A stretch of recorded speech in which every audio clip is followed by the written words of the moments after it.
नमस्कार, स्वागत है आपका। इंडिया टीवी देख रहे हैं आप। आपके साथ मैं हूं प्राची पाराशर। कर्नाटक के नतीजों के बाद विपक्ष का जोश हाई है, लेकिन सवाल यह है कि 2024 में मुसलमान किसे चुनेगा? राहुल, नीतीश, अखिलेश या ममता? देश को मुसलमानों की राय आखिर है क्या? 24 में मुसलमान किसको वोट देगा? लव जिहाद, हिंदू राष्ट्र, यूनिफॉर्म सिविल कोड मुसलमानों के लिए कितना बड़ा मुद्दा है? क्या मोदी योगी के नाम पर मुसलमान वोट करेंगे? इन सभी मुद्दों पर हमारे संवाददाता शोएब रजा ने जमीयत चीफ मौलाना अरशद मदनी से एक्सक्लूसिव बात की है। पूरा इंटरव्यू सुनिए। आज हमारे साथ मौजूद है मौलाना अरशद मदनी साहब, राष्ट्रीय अध्यक्ष जमीयत उलमाए हिंद। और मुंबई में भी हम देख रहे हैं कि एक अधिवेशन हो रहा है, कई जो प्रस्ताव है यहाँ पर पास किए गए जमीयत की तरफ से। मौलाना साहब, बहुत बहुत स्वागत है इंडिया टीवी में। और मेरा सवाल यही है, पहला, आप लगातार ये आरोप सरकार पर लगाते रहे हैं कि सरकार मुसलमानों के मामलों में दखल दे रही है। वो जो इश्यूज़ है वो अब तक हल नहीं हुए हैं क्या? अभी भी आपको उसी तरह की शिकायत है? क्योंकि प्रस्ताव में अभी भी उन तमाम चीज़ों का जिक्र किया है आप लोगों ने। गवर्नमेंट की जो पॉलिसी है उस पॉलिसी के अंदर बराह रास्त मुसलमान से टकराव है, और वो हर सतह के ऊपर है। इस वक्त तो वो टकराव बहुत खुलकर सामने आ गया। कर्नाटक के इलेक्शन के अंदर मुझे बड़े अफसोस के साथ ये बात कहनी पड़ती है कि मुल्क हमारा है, हम हमेशा से इस मुल्क में रहते आए हैं। हमने, हमारे बुजुर्गों ने किसी मज़हब को अच्छा समझ करके उसको अपनाया है, लेकिन मज़हब की इस तफरीक़ के बाद किसी मज़हब के मानने वालों को इलेक्शन में मुकम्मल उनकी मुखालफत को इशू बना दिया जाए, तो बड़ी अजीब व गरीब बात है। आपने चूंकि कर्नाटक का जिक्र किया, बजरंग दल का जो इशू था और बजरंग बली का, उन तमाम चीज़ों को लेकर आपको क्यों लग रहा है कि मुसलमानों से उस तमाम चीज़ों को जोड़ दिया गया? कांग्रेस ने एक मुद्दा उठाया कि पीएफआई और बजरंग दल पर बैन लगाएगी जब वो सत्ता में अगर आती है। बीजेपी ने इसको इशू बनाया, इसमें मुसलमान कहाँ हैं? ये तो बाद में हुई बात, ये बात तो बाद में हुई। ये तो एक चीज़ है, वरना यकसा सिविल कोड का मसला है। ईश्वरप्पा मुस्तकिल ये बात कह रहे हैं अपनी तकरीरों के अंदर कि हमें मुसलमान के वोट की ज़रूरत नहीं है। ये खुली हुई चीज़ है। ये बीजेपी के कैंडिडेट थे जो ये बात कह रहे थे। इंतहाई खुशी इस बात के ऊपर है कि हिंदुओं की एक बहुत बड़ी तादाद है जिसने ठोकर मार दी इसको। लेकिन दूसरी तरफ आप उत्तर प्रदेश में, जहां आप रहते भी हैं, देवबंद भी उसी प्रदेश का हिस्सा है, आप निकाय चुनाव वहां पर हुए, 300-350 से ज़्यादा जो मुस्लिम कैंडिडेट हैं वो बीजेपी ने उतारे और 70 के करीब जीते उसमें मुसलमानों ने वोट भी दिया। वहाँ तो इस तरह की कोई बात नहीं है। हिंदुस्तान के अंदर नज़रियात का बड़ा फ़र्क है, जुनूब और शिमाल के अंदर। जुनूब के लोगों के अंदर फ़िरक़ा परस्ती वो नहीं है जो शिमाली हिंदुस्तान के अंदर है। बीजेपी की बहुत बड़ी गलती यह है कि उसने जुनूब और शिमाल को ये समझा कि जहन एक है। उन्होंने अपनी पूरी ताकत झोंक दी मुसलमान की मुखालफत के अंदर। लेकिन अगर ये ताकत शिमाली हिंदुस्तान में झोंकी जाती तो हो सकता है कि ये नतीजा जो जनूबी हिंदुस्तान में निकला है वो शिमाली हिंदुस्तान में न निकलता। आपको बीजेपी के सबका साथ, सबका विकास और तमाम जो नारे दिए जा रहे हैं, भरोसा नहीं है? मुझे नहीं नजर आता कि वो चीज़ इलेक्शन के अंदर सही तरीके पर साबित। अभी तक बीजेपी इसको खुलकर कहें, वो तो कहते हैं मुसलमानों का वोट भी चाहिए। नहीं, इलेक्शन में नहीं हुआ ये बात। कर्नाटक के इलेक्शन में आप ये नहीं हुई ये बात। होनी ये बात चाहिए थी कि हमें सबका वोट चाहिए। योगी सरकार ने तो किया है। किसने किया?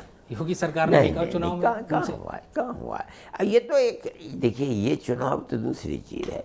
जब पार्लियामेंट और असेंबली का चुनाव होगा तो हम अगर जिंदा रहे, भाई हम तो, हमारी उम्र तो 82 साल हो चुकी है, पता नहीं किस दिन चले जाएं। अगर हम जिंदा रहे तो हम देखेंगे कि हिंदू मुसलमान को जोड़ करके अगर चलती है, कोई भी पार्टी चलती है, हम तो कहते हैं सब पार्टियाँ चलें, और उसके बाद जो बुनियाद बनाए वो मुल्क की तरक्की, मुल्क के लिए क्या किया जाता है उसको तरक्की अच्छा, एक कॉमन सिविल कोड का जो इशू है आप लगातार उठा रहे हैं, उसके खिलाफ लगातार बोलते रहे हैं आप।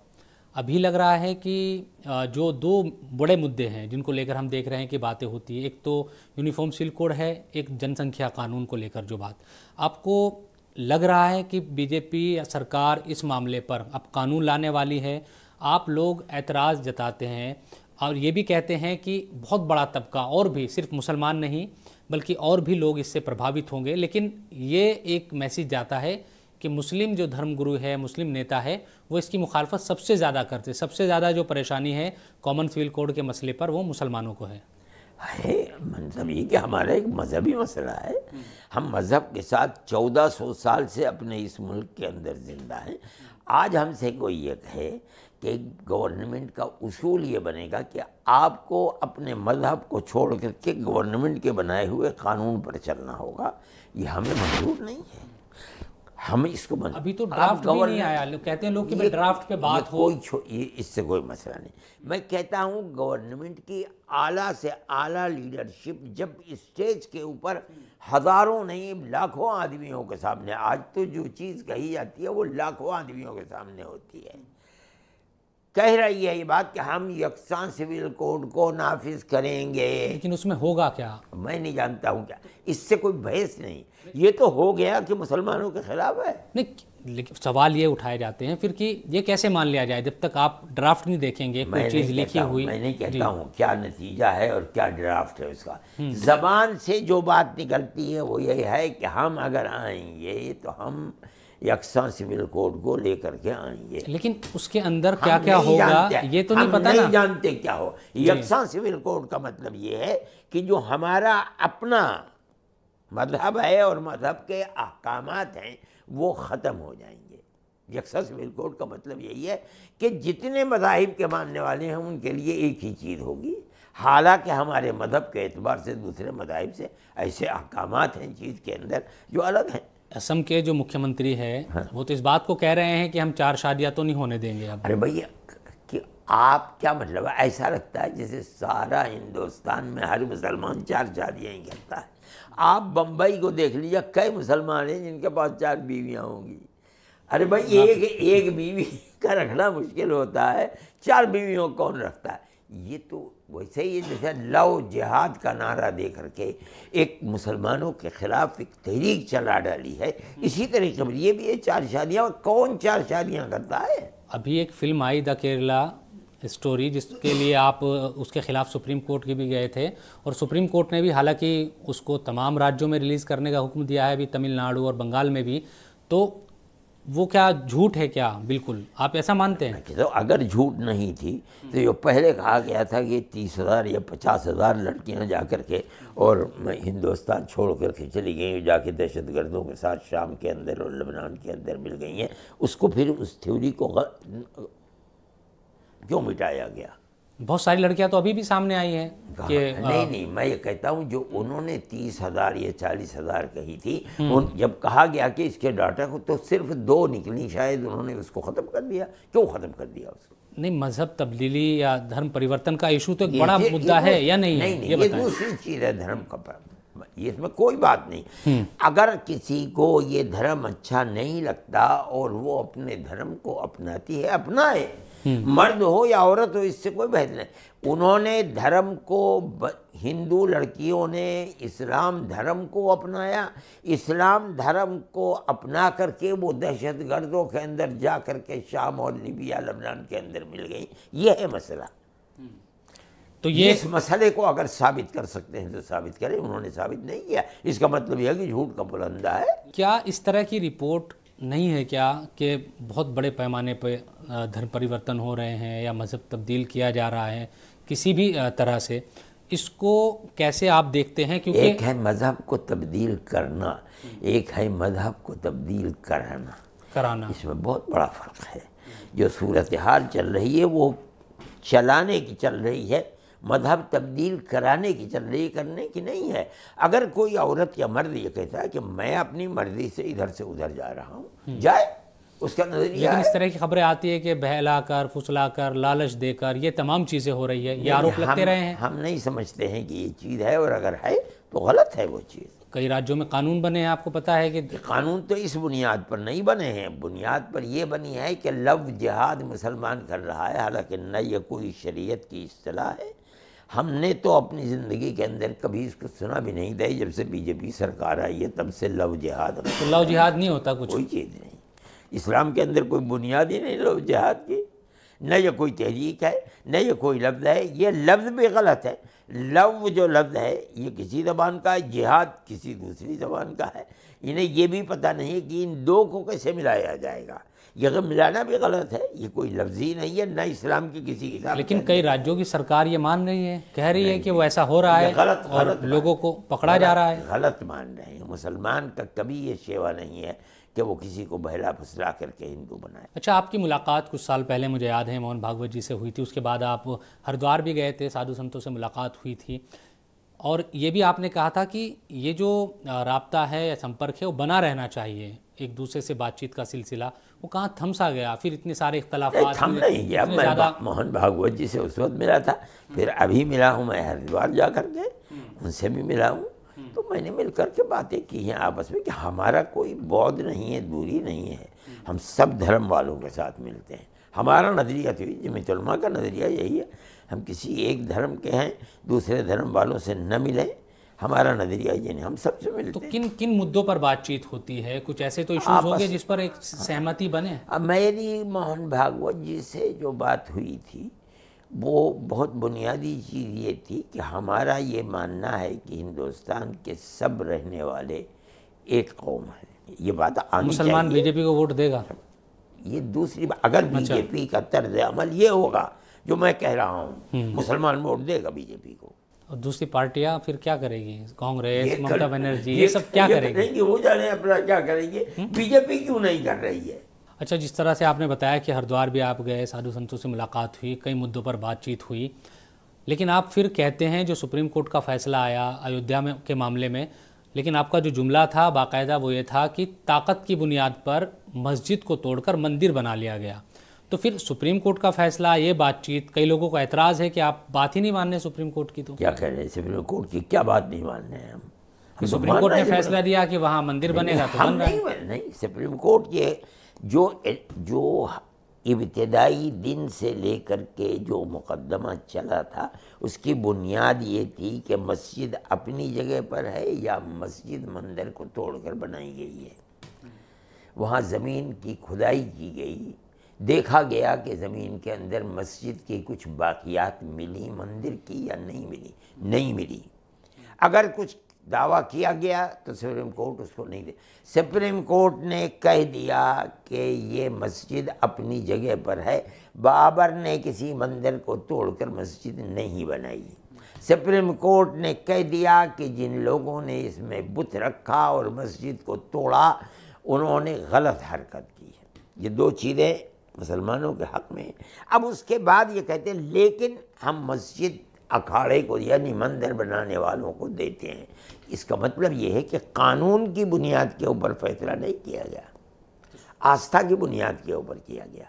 अगर कानून की बुनियाद पर होता, जब ये साबित है कि ये मस्जिद अपनी जगह पर बनी है, तो कानून की कौन सी शिक है कि इसके बावजूद मस्जिद न रहे मंदिर बना दिया? बताइए क्या चीज़ है। सुप्रीम कोर्ट ने, जज थे वहाँ पर, तमाम चीज़ें देखी, उसके बाद फैसला ये दिया ना कि मंदिर वहाँ बनेगा, मंदिर वहाँ बन रहा है। ये भी तो फैसला दिया कि मस्जिद अपनी जगह पर थी। जो 50 साल से मुकदमा चल रहा है, 70 साल से, वो गलत है मुकदमा।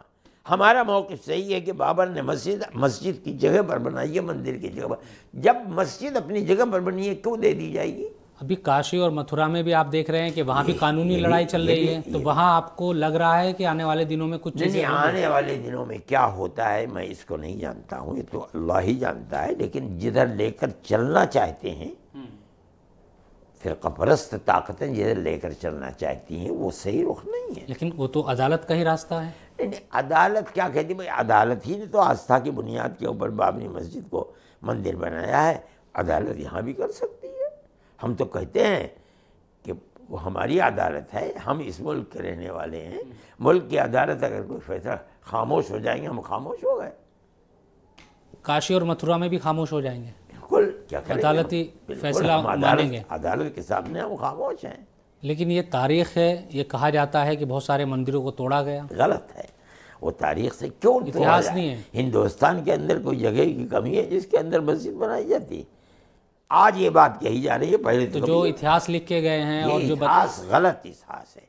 जो ये कहता है कि मंदिर को तोड़कर मस्जिद बनाई गई है, वो गलत है। अभी चूंकि चुनाव का जिक्र कर दिया आपने, तमाम और भी चीज़ें, अभी 24 में आप क्या देख रहे हैं? क्या जो नेता है जिस तरह से एक होने की कोशिश कर रहे हैं, ये एक फॉर्मूला बनेगा क्या राजनीतिक तौर पर? होने की कोशिश कर रहा है? कौन सा नेता है मुझे बताओ जो एक? नीतीश कुमार लगे हुए हैं इन दिनों को नहीं, सब यानी आपस में अपोजिशन को मुत्तहिद करने पर लगे हुए हैं। ठीक है, देखिए मैं तो अपोजिशन का आदमी नहीं हूँ, ना हुकूमत करने वालों का। लेकिन राजनीति को थोड़ा तो समझते हैं, देखते तो हैं। मैं राजनीति, मैं तो वो चीज़ें जो मुसलमान को और मुल्क को नुकसान पहुँचाती हैं उनको जब देखता हूँ तो मुझे तकलीफ़ होती है।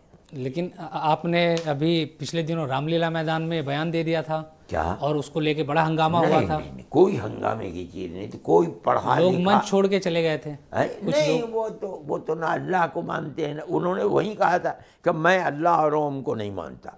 ठीक है, आप चले गए, हमें नहीं मालूम था कि वो नहीं मानते। हमने तो उस दिन सुना कि भाई जैनी लोगों के अंदर एक तबका वो भी है जो ना ओम को मानता है ना अल्लाह को मानता है। वो इस तरह का मंच था कि सद्भाव की बात हो रही थी, और उसमें फिर कई लोगों ने ये सवाल उठाए कि वहाँ से सिर्फ मुसलमान या इस्लाम की बात की गई कि इस्लाम ही सर्वश्रेष्ठ है। नहीं, दूसरे धर्मों को इस्लाम की बात मैंने एक लफ्ज़ कोई बताए मेरी पूरी तकरीर में इस्लाम का लफ्ज़ मैंने कहा था दीन यानी अकीदा जिसको कहा जाता है, वो अकीदा एक अल्लाह है, उसका कोई शरीक नहीं है। इस अकीदे का सबसे पहला पत्थर भारत की सरजमीन के ऊपर है। ये आपका अकीदा है। कुछ लोगों का दूसरा अकीदा है, उसका भी सम्मान। क्या अकीदा है दूसरा, बताइए? वो यही कहते हैं कि उनकी, क्योंकि हज़रत आदम इस्लाम के लिहाज से पहले इंसान थे, उनके मनु, और वो नहीं मानते कि हज़रत आदम मनु एक ही थे। आप कह रहे हैं ये गलत कहते हैं। वो मनु हैं, मनु की औलाद को सारी दुनिया में मनुष्य कहा जाता है। आदम है, आदम की औलाद को आदमी कहा जाता है। सबसे पहला आदमी, मान लीजिए मनु नहीं थे, कौन आदमी था वो पहला? और जो आदमी था पहला वो किसकी इबादत करता था, उपासना किसकी करता था?